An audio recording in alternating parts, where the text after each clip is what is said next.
Nice. How'd that feel? How's the elbow feeling there? And what little spots do tender. you feel? A little tender right here. Got it. Yeah, And that's where you get most of the pain? I'd say a little on the top side, that's small area, and then kind of deep in the elbow too. So a little bit closer to that tricep. So those 2 pain spots, any other pain spots that you get, or usually just It kind of goes down my forearm sometimes, and okay.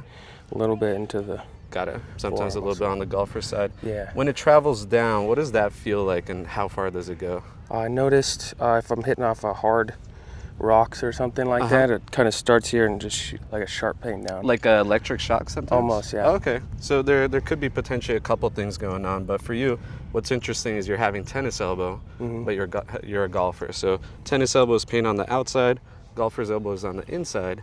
And that's what's traditionally, the big injury in golf. But actually what I've seen is a lot of golfers come to me for tennis elbow on their lead arm, which is what's going on here, right? Because this is your lead arm? Yeah. And that happens for a lot of different reasons, but mostly when we're taking those big divots there, it puts a lot of stress on that tennis elbow.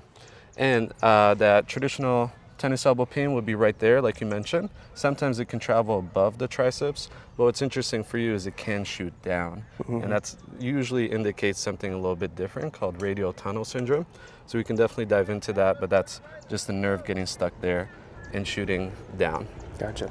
So in today's video, I want to show you how we help other golfers overcome their elbow pain. We'll go over the 3 most important things to understand to fully fix it. I'll show you a couple techniques you can do to reduce your pain in the moment when you're golfing. And more importantly, we'll talk about that long-term fix to get you back to golfing pain-free. Sweet. And that pain that you're feeling, how would you describe that pain in your own words? When the initial shock happens, if I hit on firm ground, it's definitely a sharp pain. Yeah. And if I do a lot of golfing in a short amount of time, usually ends up being a dull pain that, Got it. like when I wake up in the morning, it's very stiff. Yeah, and it tends to last for a while after playing? Yeah, definitely. Yeah, when the pain's pretty bad, I can go 4 or 5 days where the pain's a lot. And how long have you been dealing with this for now? I'd say almost 2 years probably. Yeah. So that's a year and a half. Really, how has it impacted your golf? I noticed when I used to take big divots, take turf out of the ground, and now I kind of pick it clean, kind of change my swing and my game, I'd say. Just from, it's a mental block to not swing so hard down on it. Yeah, more than just the physical pain. A lot of times I feel like that mental block prevents us from playing even more, and can be really frustrating because a lot of times you could play better, but because of the pain you second guess yourself, and that can impact performance. But what have you tried so far to try to alleviate it or try to fix it? I actually have it in my bag. A brace? Yeah. Oh, okay. Yeah. Like a small brace, one of those ones that clamp down and put pressure on it. Yep. And then I'll do ice and heat sometimes if the pain's really bad. Got it. Ibuprofen as well. Anything else that you've tried so far to alleviate that pain? Taking days off golf. Yeah, just resting. So that's the traditional approach that we hear everywhere, right? You just rest it, ice it, and it will go away. Use a brace to alleviate that pain. But unfortunately, like for a lot of people like you, that pain persists and it comes back. And I call that the pain rest cycle, where you just rest it gets a little bit better, you start playing again, and the pain just comes back. Yeah. Because we're not really addressing the root cause. I'm sure maybe you've heard of it, but a lot of people say that tennis elbow is caused by inflammation. And there could be some inflammation, but really the underlying issue is degeneration, not inflammation. Gotcha. So that tendon is weaker, it can't handle the shots and the swing and the forces going through that elbow, and that's why we get pain the next day. That's a common sign of tennis elbow, tendon injuries, is yes, it can hurt in the moment, but oftentimes it hurts even more the day after. Yeah. So the only thing that really helps to fix it long term is strengthening, loading that tendon, because what happens is we reduce the pain, feels better in the moment, but if you had a long week of playing, that pain would just come back and it'd be the same, and it feels like you're kind of stuck and frustrated because there's a window that you can do and play, but if you go over that, then the pain just comes back. So I'm sure it's been frustrating in this journey. And compared to other injuries, maybe you've had other injuries in the past, we see this injury being a lot more frustrating than others. How have you noticed that? Have you had injuries in the past? Yeah, I mean, I've dealt with back pain and ankle pain, some tendons down here too, but that I can just kind of deal with. Yeah. And This one is just, it's a pest, I guess. Yeah. It just kind of doesn't go away. Yeah. And like I said, it mentally changes my swing, which is not good when you're a golfer. Yeah, definitely. And have you noticed day-to-day pain, just regular activities, lifting things up? Yeah, I serve in restaurants too. Oh, okay. So if I lift something heavy, especially when this first got bad, I'd noticed it probably 6 months ago.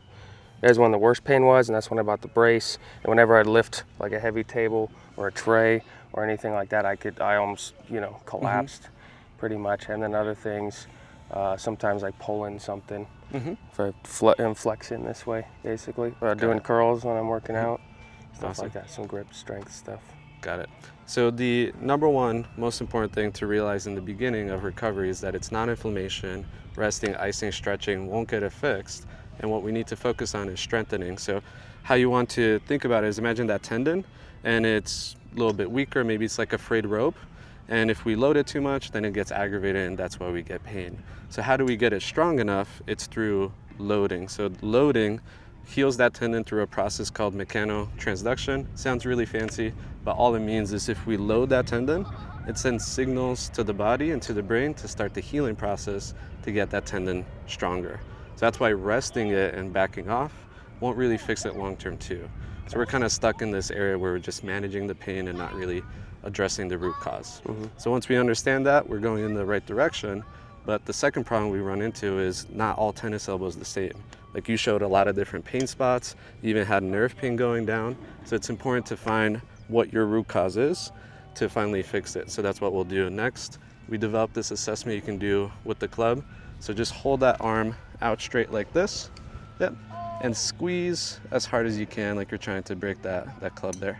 Any pain? Feel it right on top of here. Discomfort there? And which pain spot do you really feel it there? Definitely. It's on top of the forearm and a little Got bit it. on the So elbow. that first one you showed me and a little bit of that second one. Yeah. Next one, hold it nice and strong. With this hand, you're going to push forward and try to break through there. This hand, we're resisting. So don't just let it collapse. Kind of resist there as you're pushing forward. How does that feel there? It doesn't hurt. I can feel the muscles working. Okay. Right there, not hurt. No pain, but I can feel it working. And on that first one that we just did, from 0 to 10, how much pain would you say on that first squeezing one? Like a 4 to 5. 4 or 5? Okay, Yeah. sounds good. Next one, instead of pushing forward, we'll actually pull towards you. Same thing, we're resisting with this arm, holding nice and strong, and pulling towards you just like that. How's that one feel? Doesn't hurt at all. Awesome. Then we'll go pushing from the inside to the outside. Yep, just like that. How's that one? Oh, it's fine. Awesome. Then let's go over to the opposite side and nice and strong. Yep, pulling that club over. I can feel it's weak and shaking. Weak. It's shaking. Any pain, discomfort, or just a weak there? little right here. Okay, sounds good. Yep. So far it makes sense based on those pain spots that you showed me how it presents. Next, let's go into this sideways position. Yep, like that. Oh, And yeah. then- Yeah. Where do you feel? That's that inside one? right here. Got it. So let's adjust this a little bit so we can get through this test. Instead of holding here, just grab a little bit closer. Yep. So there'll be less leverage. Okay. That's a little better there? Yeah. Awesome. And then pull this wrist back like you're on a motorcycle. Yep. And then with the opposite hand, we're going to push on the back of the arm there forward, trying to push that wrist away. How's that one there for you? I can feel a good stretch. Yeah, stretch, but no pain, no discomfort, nothing unusual there. Okay. Then we'll go into this elbow bent position here. Squeeze as hard as you can here. Any pain, discomfort there? A little discomfort in the back, not too bad. Okay, sounds like a lot better than with the arm Yeah. straight. And then from 0 to 10, how would you rate this one there? That's like a 1. Okay. And then we'll do pushing away from you in this position. How's that one? I feel a little more. Okay. But And then from 0 to 10, how would you rate this one? I feel like a 1. 1, okay. Maybe a 2. And then pulling towards you. That one don't That feel one's any okay. pain. And then pushing from the inside to the outside. Feel like a 1 or 2 maybe. Like a 1, 2, and where do you feel this one? On the inside. A little bit more on the inside, okay. And then pushing from the outside across, nice and strong here. And no pain on that one. Awesome. So pain with the arm straight, but no pain with the arm bent. Pretty much. That's a good sign there.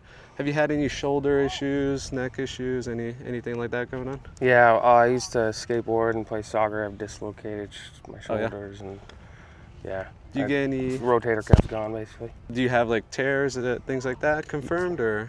When I was younger, yeah, both sides I had tears in my rotator cuffs. So that's something very important to mention. About 60% of the people that I work with, we do find something going on in the shoulder that's contributing and compensating for the elbow. So we can take a look at that real quick. What we're looking for is 3 different things: the rotation of the shoulder, how the scapula moves, and the strength and stability of that rotator cuff. Because when you hit the ground, the shoulder actually protects the elbow in the swing. So if the shoulder is weak or it's not moving right, then it can cause even more pain in the elbow too. So that makes sense. Yeah, so let's take a quick look at your shoulder. So let's start with your shoulder out to the side like this. Yep. And then from here, externally rotate as far as you can, just like that.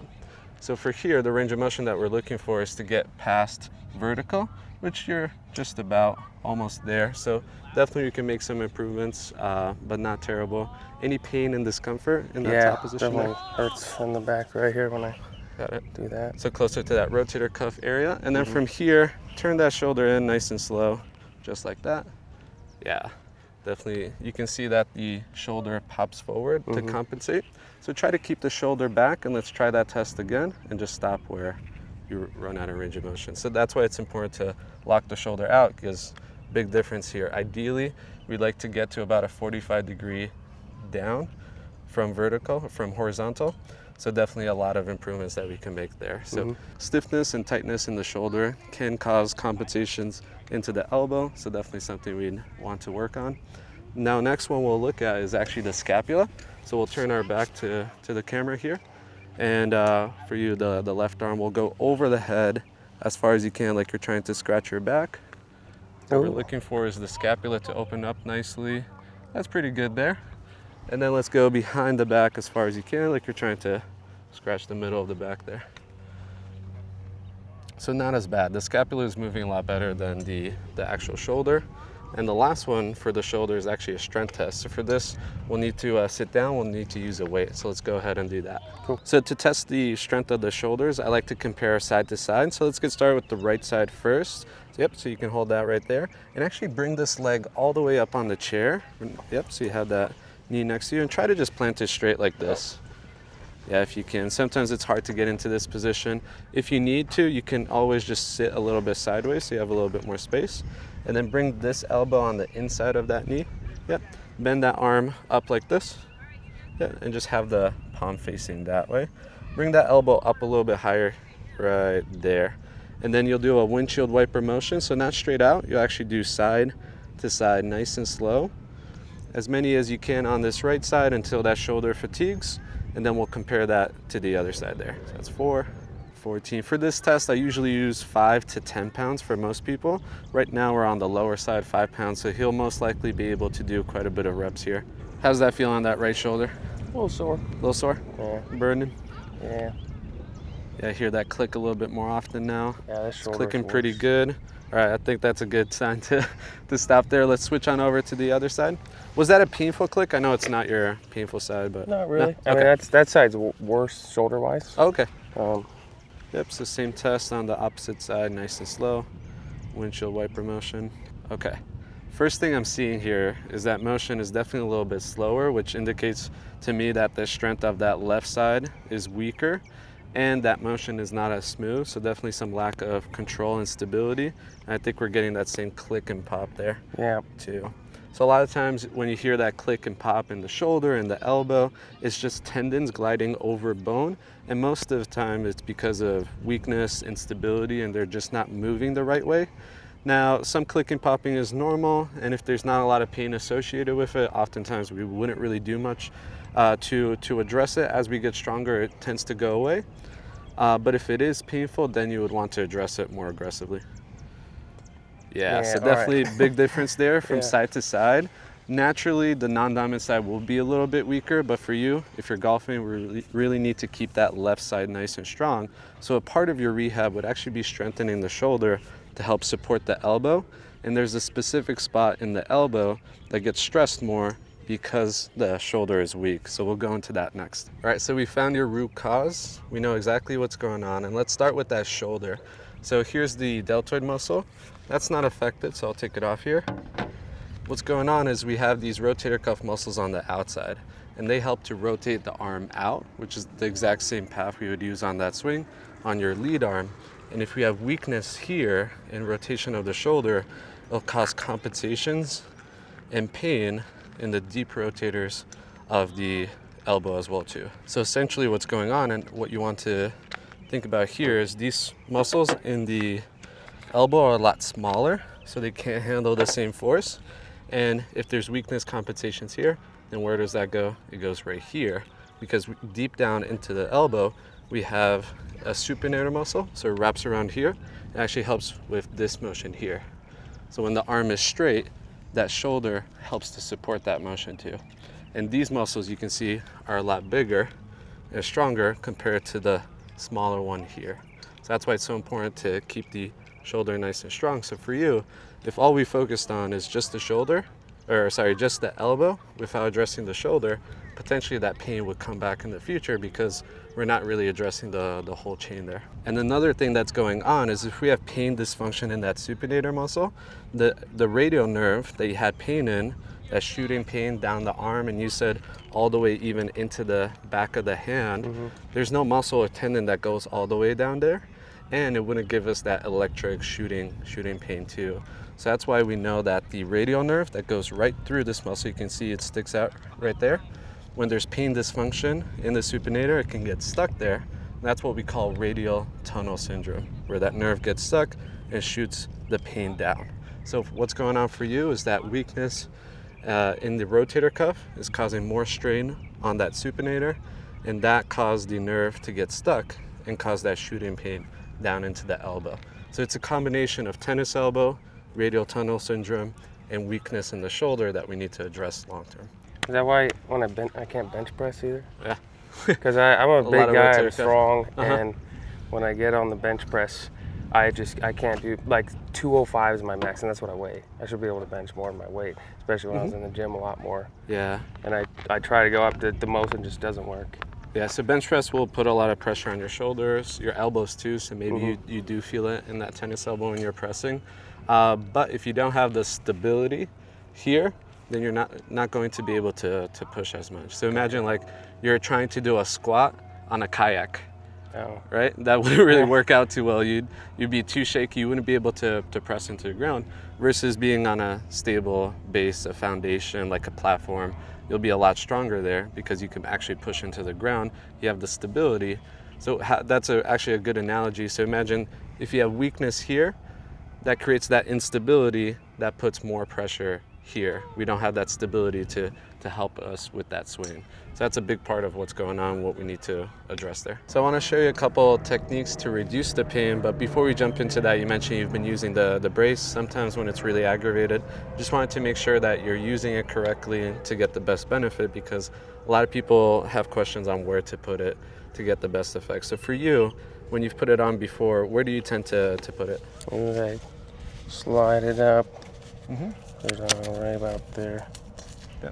And is that right on your spot, or Yeah. how is it related to the I'd painful say. spots there?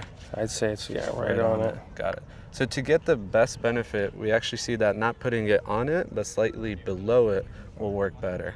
And how you want to think about it is every time we're using that elbow, it puts strain on that tendon that attaches on the outside of the elbow here. So if we put it right on that pain spot, it's not really doing too much. The compression is giving us some pain relief, but physically or mechanically, it's not really offloading that tendon. And that's what it's designed to do. So what you actually want to do is you slide it down about an inch below the painful spot, and then you tighten it right there. So now it takes the pressure off the bone and puts it right where that brace is, a little bit below it there. So I'd say this is a little too low. So if your pain spot was here, I would just go maybe a half an inch below there, and then you tighten it nice and strong there. Again, the brace will just manage the pain in the moment. It's completely fine to use to be able to play a little bit more with less pain, but it won't really address the underlying issue or the root cause of it. Awesome, so we can actually take the brace off. I'll show you a different technique that we can use to hit that supinator muscle to free it up and decrease that pain in the moment. Yeah, there's no walls on the golf course. So what we'll do is you can use a tennis ball, a lacrosse ball. A golf ball wouldn't really work. It's a little too small. I like a lacrosse ball. It's nice and hard, so it really digs into that spot. So for you, we need to dig into that supinator muscle. So we need to find it right there. You find that painful spot and you lean into it. A little bit of pain discomfort is completely fine here. We're actually looking for that. And then the motion of the supinator is to help with this rotation. So we'll hold that spot and we'll rotate that hand open and close, just like that. Let's do about 30 repetitions of those right there. So give that a try.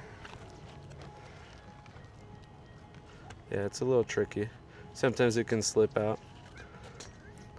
A wall is a little better, but yep, just like that. You feeling that pain spot? Mm-hmm. You should feel that muscle activating underneath too. So really like build that connection there with that muscle and really try to work through it there. So let's do about 30 of those. This should take about a minute, maybe a minute and a half. So what this is doing is it's putting pressure into those pain spots. We call this a pin and stretch. So it helps to decrease the pain in the moment, that tendency can play a little bit more with less pain. And for him, he had that radial nerve that's stuck in the supinator. So this will help to unlock it.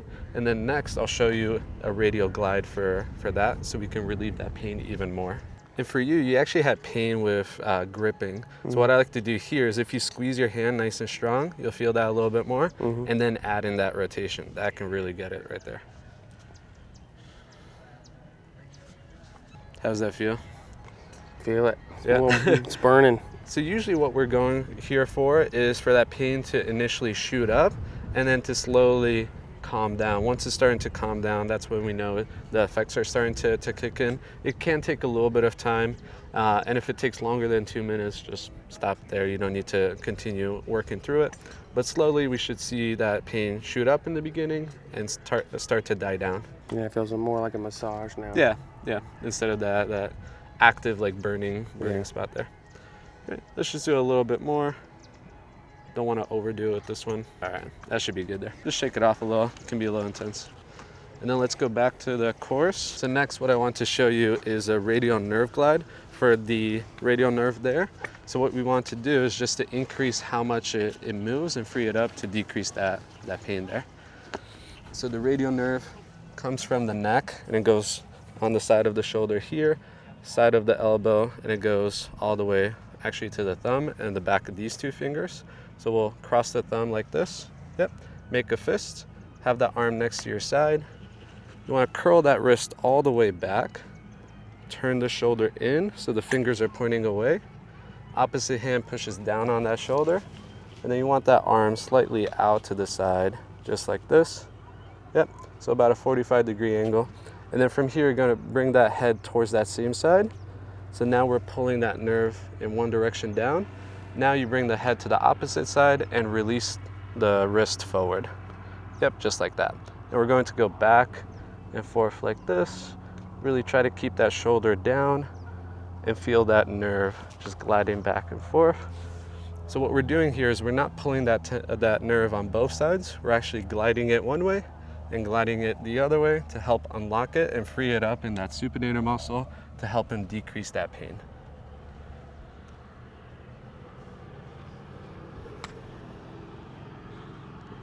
What I like to do here is about 2 to 3 sets of 30 seconds with 30 seconds in between. So we'll do a couple more and we'll take a break, and then we'll repeat that 2 to 3 times, and then we'll retest, see how he feels on that swing.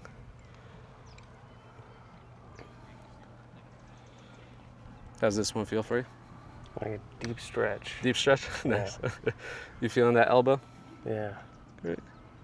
All right, so we're all done with that. We did the pin and stretch to break up that supinator. Then we added the radial nerve glide to help unlock that radial nerve. That should help decrease the pain in the moment on your swing. So let's go ahead and test it out, see if it worked for you.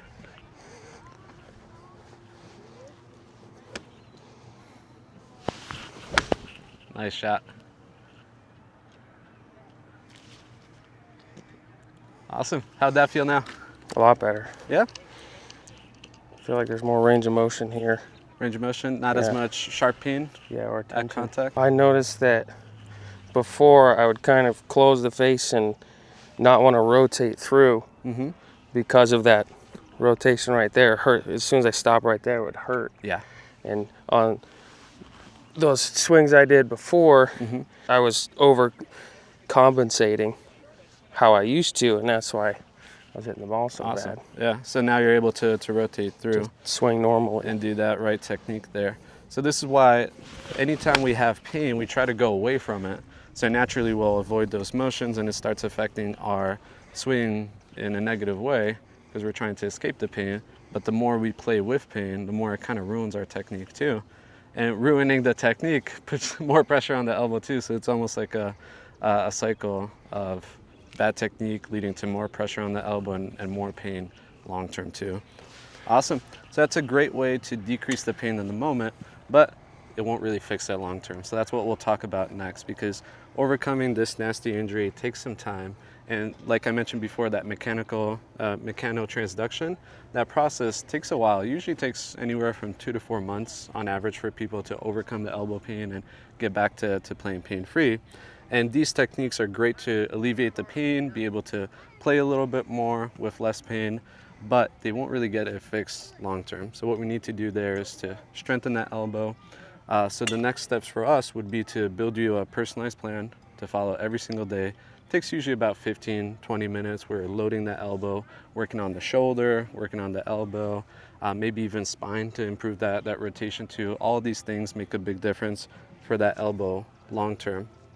And we do this all virtually online. So you'll be able to log in on your phone, see exactly what you have to do for that day. So you just follow through, click complete. That's how you track the consistency and your progress throughout this. And then every 2 weeks, we'll reconnect on a virtual call just to reassess the elbow, see the progress that you're making.